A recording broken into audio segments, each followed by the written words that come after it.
set me free. He has set me free. Oh, God has smiled on me. So He's been good to me. oh, it was amazing grace. Amazing grace. How sweet the sound. saved a Wretch like me. If I had to be honest, I was lost. Was lost. Oh, but now I'm found. Was blind, but now oh, I see. sing it again for God. God has Smiled on me, smiled on me. broke the chains and He set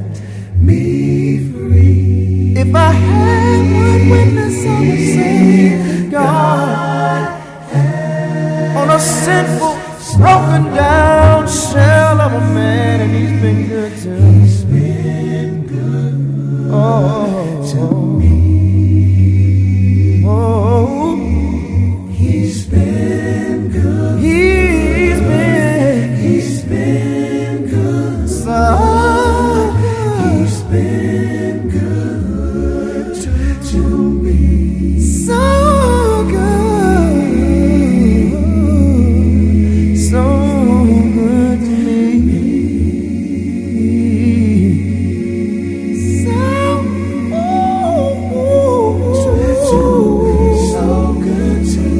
So good to me. so good to me. So good to me. When I couldn't do it on my own,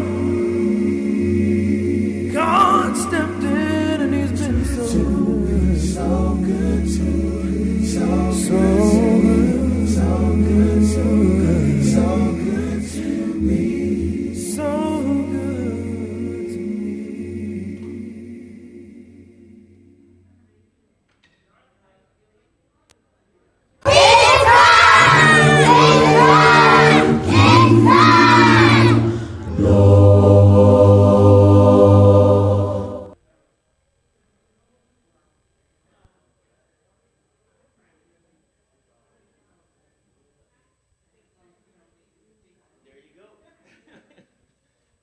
There you go.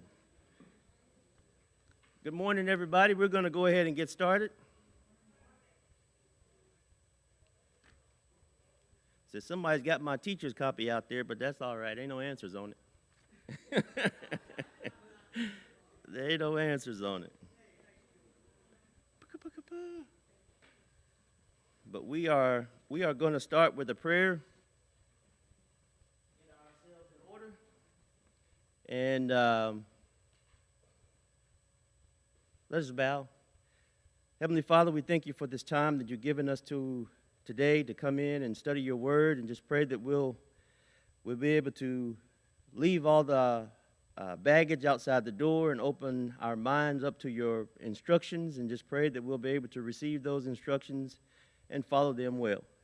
Be with each and every one that's here, and be with those who are not here, that they just may be able to focus on you and then direct their actions towards your will. In your Son, Jesus Christ's name, we do pray. Amen. I want to start off by saying good morning, good morning. And we left off with overcoming discontentment. And I know you guys have had a great week and you overcame everything.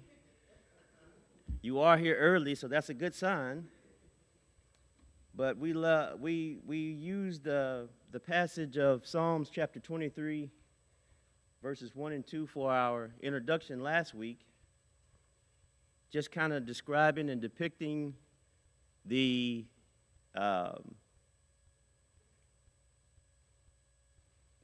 that right, correct atmosphere for us to be able to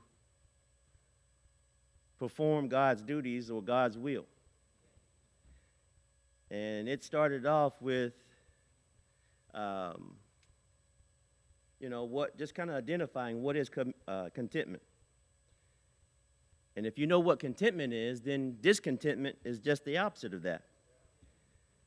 And we also talked about what saith the Lord about discontentment. So this morning, we're going to branch a little bit further into some of the foes of contentment. And we said that we were going to look at Jonah, and we'll look at that a little bit closer to the end of the lesson today. But we're going to cover, we got 2 sheets, and we're going to cover 2 sheets, so we're going to move pretty fast through some of this. And we identified a shepherd as someone who provides the green pastures and the tender young grass, provides still waters necessary for the sheep to drink. They carry a rod. They carry a staff. And all of these things are for the protection of the sheep. And we identified the sheep as animals or livestock that eat and drink the tender young grass that the shepherd provides. They gain weight. They reproduce other sheep. And they follow the instructions of the shepherd. And inside of that relationship, it's a very balanced relationship. And that relationship is very important to our well-being. So in noticing that, we've talked about a little bit of some of the frustrations or some of the cause and effect of not following the instructions of the sheep. And how those instructions affect us in our daily lives. And then we identified 7 different aspects that these instructions make us better at. But when the alignment of these instructions do not take place properly, then it can affect us in these 7 areas. Could be in our environment, could be in our intellect, could be in a social aspect, a physical aspect, emotional aspect, occupational aspects, and spiritual aspects. And you might say, well, why did you put spiritual aspects at the bottom? You know, when we look at our lives as human beings, sometimes the fleshly man overcomes the spiritual man. And we got a little bit into that.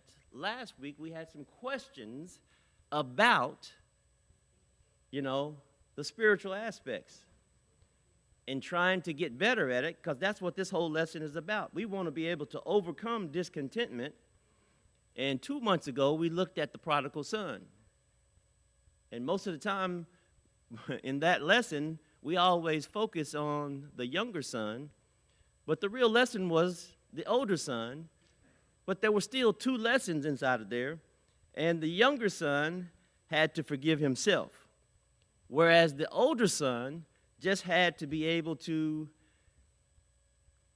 just forgive himself and others. And that's where the struggle comes in, because in the spiritual realm, it's pretty easy to forgive ourselves. Don't y'all agree? We'll make up an excuse just to be able to forgive ourselves. But we're not too keen on giving somebody else or our brothers and sisters that same leeway. So that's what we're going to focus on today, is getting better at that. And as we build better relationships with God, then we're going to be able to build better relationships with each other.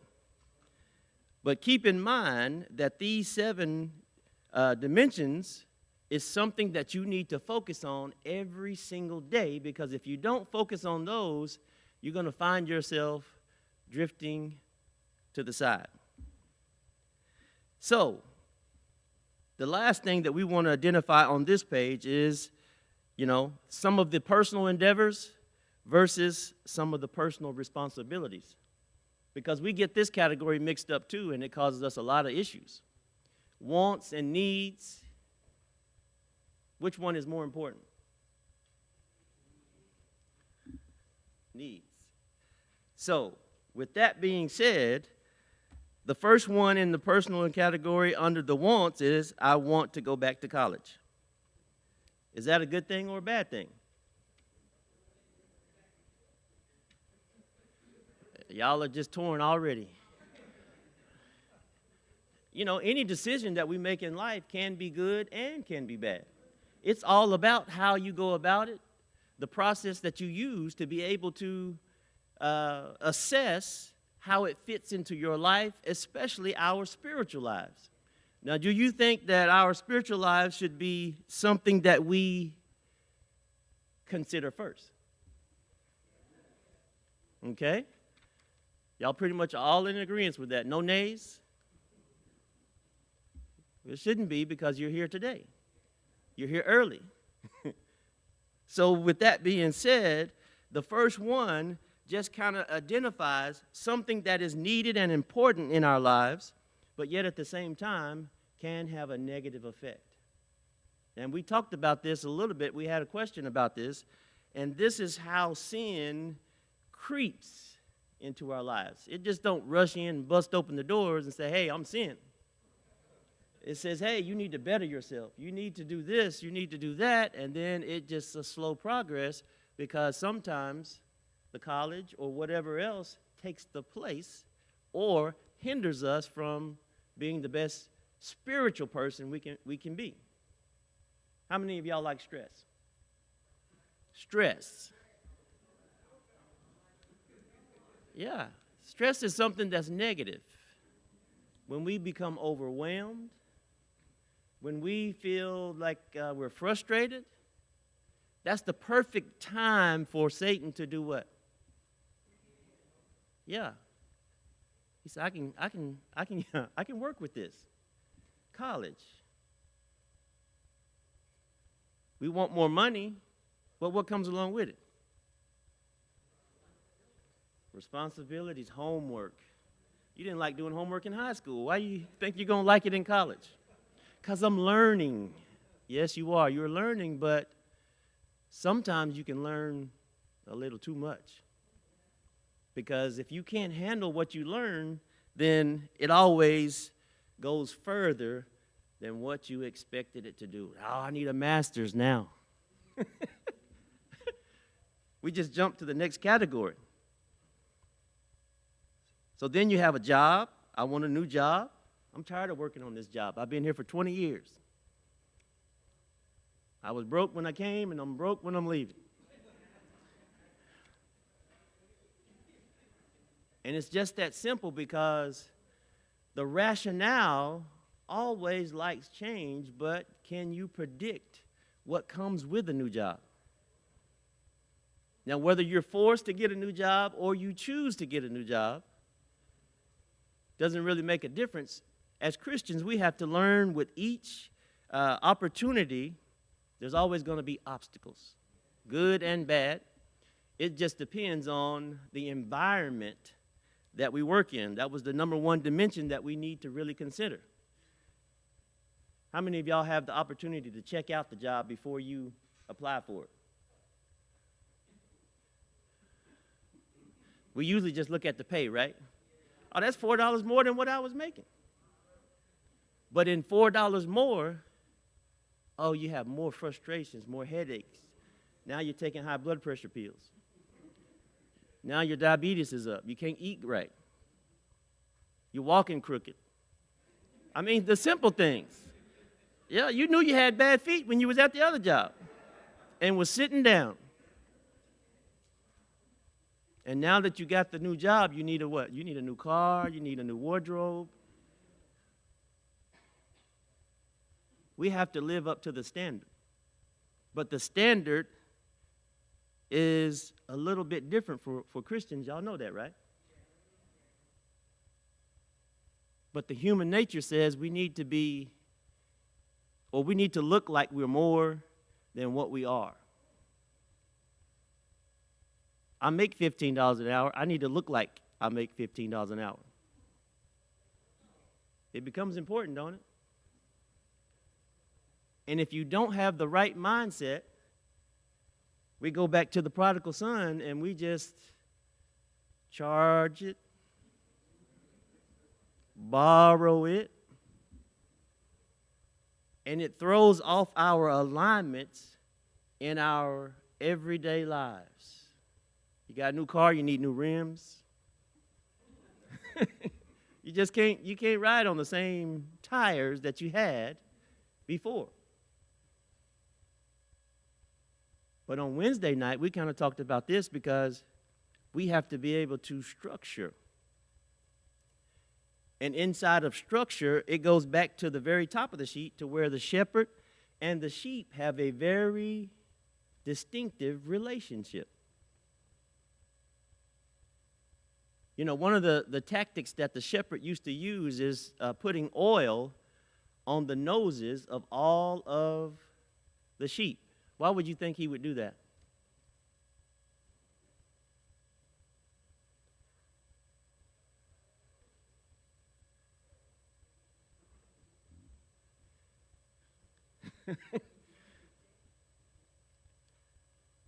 You know, snakes have a very distinctive smell. And sheep do what? They graze real close to where the snakes were. So that is part of the shepherd's job, is to look out for the sheep before the sheep actually encounter a negative force. Do y'all think that God does that for us? Well, part of that is in these 7 dimensions of wellness. But sometimes, just like the little one that was running around last week, she's just exploring. So we want to explore too. But in exploring, sometimes it changes our environment. Sometimes it changes our intellect. Sometimes it changes our social aspects. Sometimes it changes our emotional aspects. Definitely our occupational aspects. But how do you think it affects us spiritually? Because as Christians, we want to go to heaven. That's our most important task, right? So if that is our most important task, don't you think that the list would be inverted? But in dealing with sin does just the opposite of what we want to do. The devil pulls up, we get into the car, and guess what? We just go wherever he wants to take us. Where you going? Just anywhere.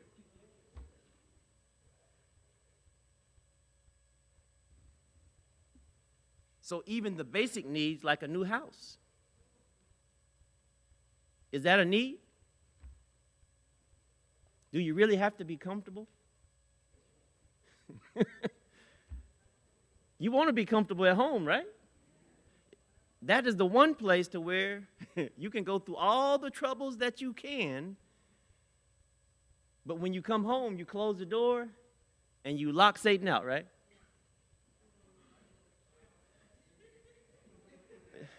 You know he was already there. Waiting on you to go. About time you made it. Waiting on you. So it doesn't really matter on the personal endeavors, because we can always want, but that doesn't mean it's going to provide the comfort that we need or that's described in Psalms chapter 23. You can't lay down in green pastures if you got bills hanging over your head, if you got responsibilities that you can't take care of. Do you know how hard it is to be able to think whenever you enter into your own house and your mind is already just full of uncertainties. Because that's pretty much what we're describing in the personal category. Now, in the responsible category, this is totally the opposite, and we're going to see some of these points when we start looking at Jonah. I need to pay utilities. How many of y'all have ever not had lights, gas, or water? We don't have to raise your hand. But it's not comfortable, is it? I need to pay the mortgage. Can you imagine how much sleep you're going to get not knowing that you can't pay the mortgage? You're constantly contemplating, how much time do I have? A little knock on the door does what? It's not the Jehovah's Witness. That's for sure.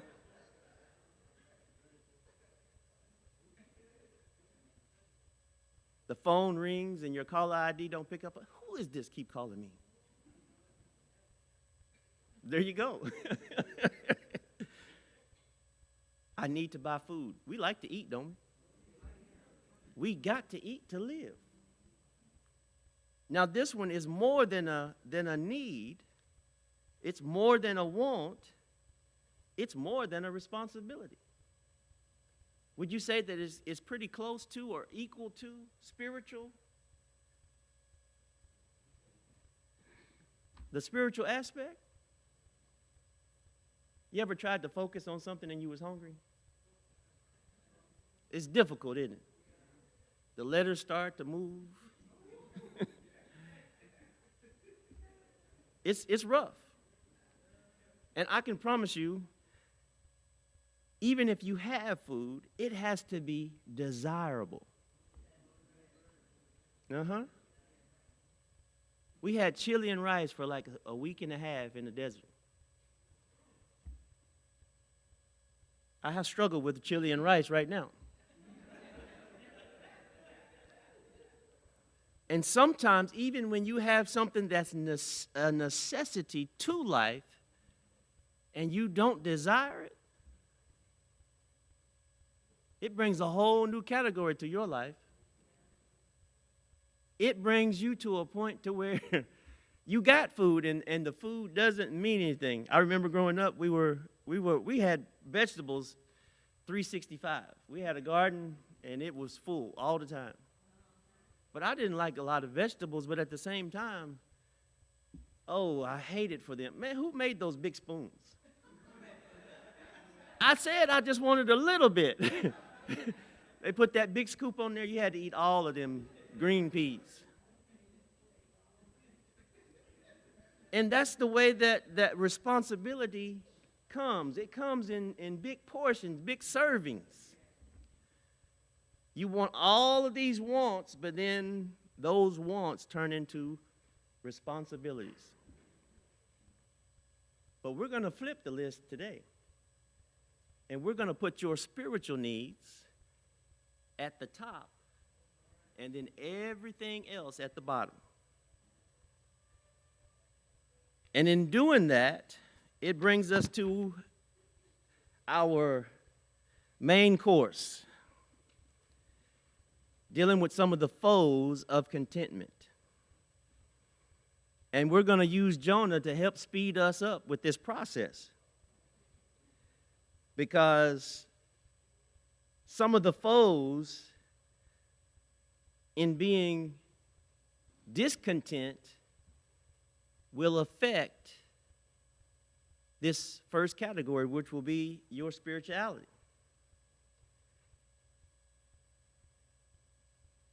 In one way, it will affect us through covetousness. The second way is going to be unbelief. The third way is going to be envy. The fourth way is going to be pessimism. The fifth way is going to be self-pity. The sixth way is going to be complaining. And the seventh way is you're going to be unsatisfied. How many of you are unsatisfied today with anything, spiritual or physical?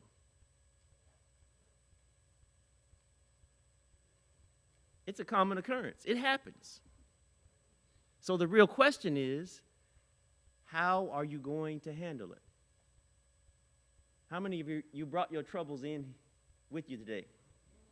You didn't want nobody to steal your troubles. You just set them right beside you. I mean, it's to a whole new level, because sometimes we're more comfortable with our own troubles. But imagine having to deal with not only your troubles, but everybody else's troubles, or people's troubles that you don't even like. And I know y'all like everybody, right? Y'all don't have no enemies. Satan ain't got nothing on you. Y'all got quiet on me then. But it's fine, because we're going to talk about how to deal with those troubles. When we look at Jonah chapter 1, we said last week that you guys were going to be the arresting officer, the jury, the judge, everybody. So you all have been deputized. You got your badges and all your legal instructions. And I want you to replace your name with Jonah as we go throughout this 4 chapters.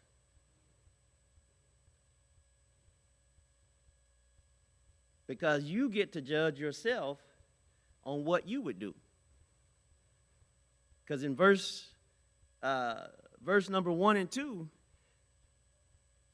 it says, "Now the word of the Lord came unto Jonah, the son of the Amittai, saying, Arise and go to Nineveh, that great city, and cry out against it, for their wickedness is come up before me." Now, when you look at this, and we talked about the relationship between the shepherd and the sheep. You look at verses 1 and 2, how many of you could actually resist a direct order from God? Ask yourself, why would you resist a direct order from God? What's your best excuse? Working. That's not no excuse. Uh-huh. Uh-huh. But no, you were right. You answered the question, but would that work with God?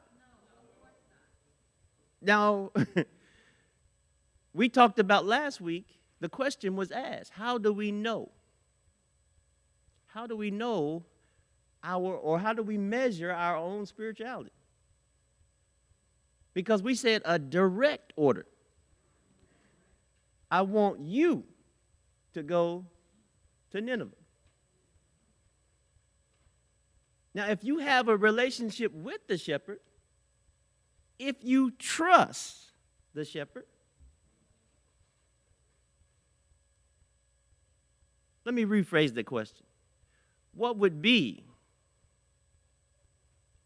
a good Christian reason for you to not receive the direct order from God? There is no reason. If you are a Christian and you're striving and you desire to receive what the shepherd has, then guess what? There is no. But if we're in the world, or if we're partially saved, because we also asked what part of you, if you had to send something to heaven, what would you want to send? But with that answer, it should have been, I want to go all of me. But yet, at some point, we struggled with, I want to send my arm, I want to send my brain, my leg, my toes. There you go. It's all important because we want the whole reward.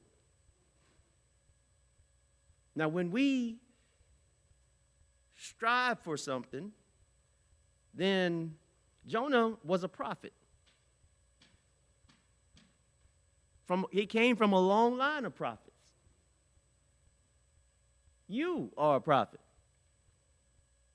You come from a long line of prophets.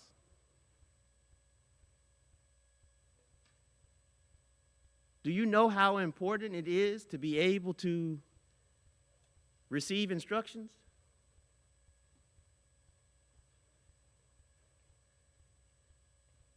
And also keep in mind who the instructions is coming from. But Nineveh was the capital city. Nineveh was a city of great numbers of people. But they also had great evil,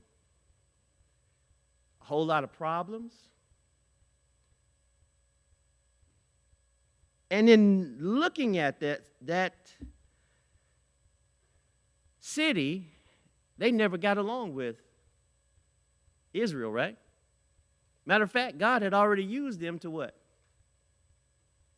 To chastise Israel. So therefore, this opens up the picture of why Jonah didn't want to go to Nineveh. Jonah already knew what the Ninevites was about. Jonah knew what the Ninevites could do to him, right? Because they had done it to a whole bunch of other people. They had a reputation for punishing Christians. Or punishing anybody. So in looking at this, we have to get into the same mind frame that Jonah had. And it goes back to the needs and the wants and the responsibilities, because as soon as we usually get into trouble, that's when we struggle with being able to obey God's instructions. And it's easy when there's no problems, there's no difficulties. You're popular with the people that you have to go speak to. But it becomes a little bit more difficult when it's somebody that we don't want to be in the church, right? He beat me up in the 3rd grade. I still don't like him. It's a little bit more difficult when that's the same person that repossessed your house and you're living on the streets, living in a shelter. He didn't have to throw me out like that. I just needed 2 more hours. But see, as Christians, we have to rise above the common things. And in rising above those common things, then it's going to give us the proper mindset to be able to focus. And as you read all throughout the rest of the first book of Jonah, we're going to see the results of Jonah's sin. Because God is constantly, what? Doing his part. He's constantly keeping Jonah in place where he wants Jonah, just like a shepherd is supposed to do. And not only that, he's causing stress upon others. How do you handle trouble when you have to go through trouble as a result of somebody else's actions? Sometimes we don't handle that very well, do we? You need to get over here and sit down because I am tired of getting a whooping with you or for you. But yet, as Christians, we have to get over it because God still what? Sent a storm to get Jonah back in line because Jonah had was trying to go almost 2,500 miles away to a different city, which was Tarshish. Then he stowed away on somebody else's boat. And he paid his ticket. But yet, that still didn't bail him out of the trouble he was in with the Lord. Now, I have a saying that all money is not good money. That's what these people learned, or these sailors learned out of that situation. Because they had to end up dumping their cargo because of the storm that came through. And the one thing that I like about chapter 1 is, even though Jonah was the cause of it, Jonah repented to the men that he was the cause of it, and yet they still tried to keep rowing to shore because they didn't want to throw him overboard. They had a heart. I would have put y'all out in a minute. Y'all better get out of this boat. So how are y'all going to handle that when you got people in your boat that just sinking your boat? I mean, it's something that we need to consider. It could be a spouse. It could be a child. I had a goldfish that wouldn't stay in the bowl. I come home from work, he didn't jump out. So then I'm at work, I have to worry about him. I wonder if he's still in the bowl. The devil is good now. An acrobatic fish. And I got the fish because my blood pressure was up, and they said, yeah, this is relaxing. You need to look at this fish. Woo! That's troubles. I mean, and it just kept getting worse and worse. Anyway, let's go to chapter 2. Now, in chapter 2, you are realizing now that you have sinned. Because after they threw Jonah overboard, God sent him a limo.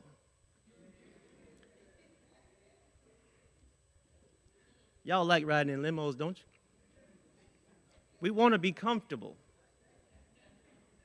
But this limo had a few things wrong with it. It had scales. It was wet, and I'm sure there was a few other things inside of that limo that he didn't want to be in there with. But this shows us just how God pursues us when we get into these predicaments and we don't have the right perspective. Keep in mind, Jonah brought all of this up on himself, and this deals with the unbelief portion that we want to talk about this morning. Because when you don't believe something, it's going to be hard for you to what? Follow all of the instructions. Y'all remember, well, yeah, all y'all should remember Father John. Father John.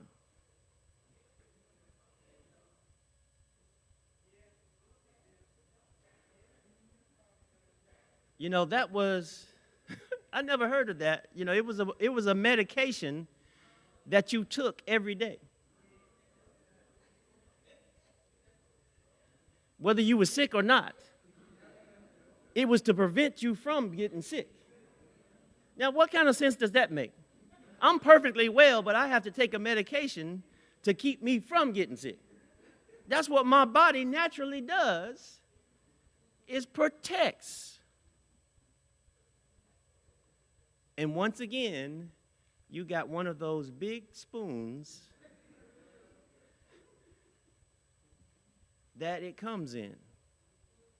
And as that serving hits your stomach, it almost kills you. And this is the way that most of the things in this life does, because just like Jonah, now we are praying to the same God that we're disobeying. But yet, as Christians, all we have to do is follow the instructions. Follow the instructions. How many of you like being sick? We know you don't like stress. We asked that earlier. We know you don't like being sick. We know we don't like anything that causes us problems.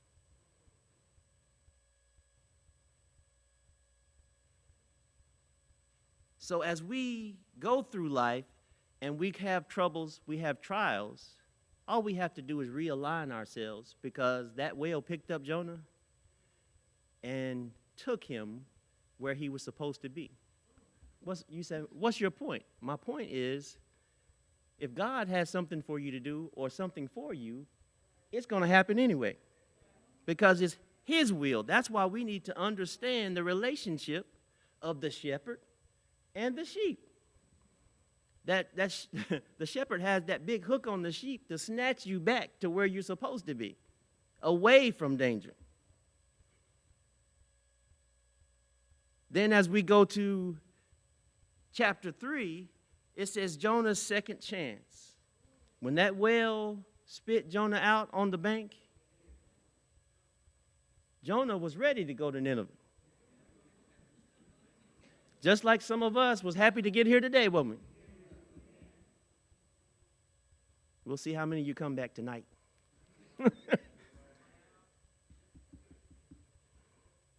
Nineveh's not that far off. But in chapter 3, Jonah goes ahead and starts traveling to Nineveh. He arrives in Nineveh. He even does what God has told him to do. This is where the envy and the pessimism and the self-pity comes in, because we do it, but we do it with an attitude. You know, just something as small as saying, I'm sorry, can be painstaking, can't it? But as Christians, we have to get to the point to where we can even say it if we're not guilty. Because sometimes it's not about us. It's just about what the other person on the other side needs to hear. You ever apologize for something that you had no control over? I'm sorry that man hit your dog. Is there something else that I can do for you? Compassion. You can't, it's hard for you to be compassionate to someone or about someone unless you have their best interest at heart. See, God has our best interest at heart. We've been studying this for almost 3 or 4 months, but yet at the same time, we are the ones that's not receptive. And sometimes we have to go through these struggles and trials, just like Jonah, so that we come around to God's instructions. The Ninevites went ahead and obeyed. They followed God's instructions to the T. But guess what? In chapter 4, Jonah was still what? Angry. He didn't want Nineveh to be saved. Sometimes we don't want to be saved, and we don't want nobody else to be saved either. If I'm going to hell, y'all going with me. And you're going to be happy about it. I don't want to hear no complaining, no mumbling. That's the pessimism. That's how that eases into our lives. But just like the prodigal son, we have that pity party, but he had to get all the way to the pig pen before he what? Before he realized exactly how to fix his situation. He had the answers the whole time. He had the answers before he left home.